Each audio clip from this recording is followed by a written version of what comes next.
to have some animosity between each other. So it tends to be make a little bit more kind, respectful racing and take fewer risks when it's your teammate ahead of you. And they share locker rooms with other nations, and so it'd be awkward for everybody else too to see two teammates from another country going at each other. But interestingly, that's not always the case for how every country approaches those races. You know, they're all racers. They all want to win at the end. So it changes once you get maybe to a final and there's a medal on the line. Then you're going to look for that opportunity.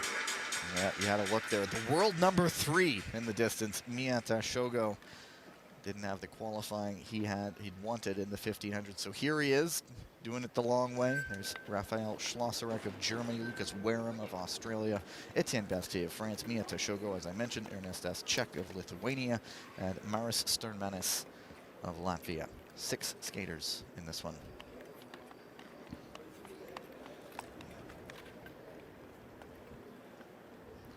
Go to the start.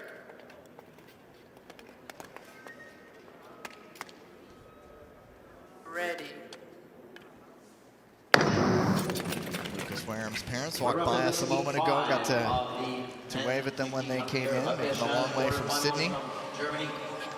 His dad's first time getting to watch his son compete internationally, and here he is moving around to the front, getting some TV time. Lucas Wareham, who trains out of Salt Lake City. Just the ice time is not really that possible in Australia. You got to think that gives a little extra boost for Lucas as well, to knowing that his parents are in the crowd here, you know, want to put on a little bit of a performance for them. Show him everything that he's worked so hard to do to get here. Sternmanis on the front, but we are looking at the back. Miyata and Bastier, top-seeded skaters in this distance, looking like they are just biding their time. Like you mentioned, don't want to use any extra energy, just get through this. And it seems like they are playing the long game here. Precisely that. Just like Lucas Peckenhouse, they're going to stay very calm, very relaxed, try to save their legs. They want to get through again with as little energy expended as required. But as we know in short track, it doesn't always work out for you that way, so you can't wait too long. But we all know that Miyata Shogo has the ability to make some big moves, and he has the speed. But Lucas Wareham gets bumped out there. Not sure if he was quite around Sternmanis and just got bodied into the mats, it seems. And now Bastier going, okay, this is too much for me. I got to hit the front and try to drive away from guys. Well, let's really keep an eye on Shogo here. Jack almost takes it into the mats, coming out of the corner. Stays up, though, but that's going to cost us speed. Now, look at Shogo just scything his way through all the way up to second and barely looking like he broke a sweat. Well, this is exactly how Shogo wanted this race to play out. Now he can calmly skate in second. He's got a big gap between him and third. And it is the two guys who we would have figured to be the top two when this all shakes out at the front. Bastier and Miyata now able to maybe ease off the pedal a little bit, but Miyata... Shogo's going to go for it. Is going to go for it. Winner's going to win, racer's going to race. When it's 2 spots, both of those guys did the job they needed to do.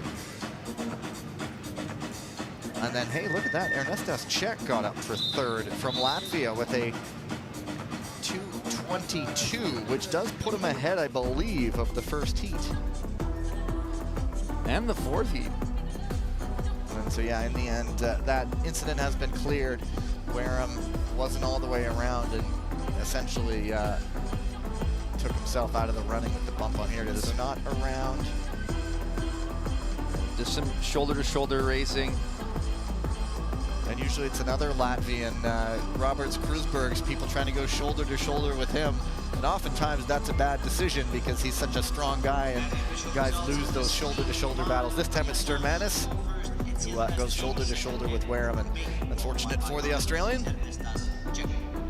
And Roberts Krusberg's one of those skaters that's absent this weekend. There's, you know, most of the big names showed up, but he is one of the few that is not in attendance.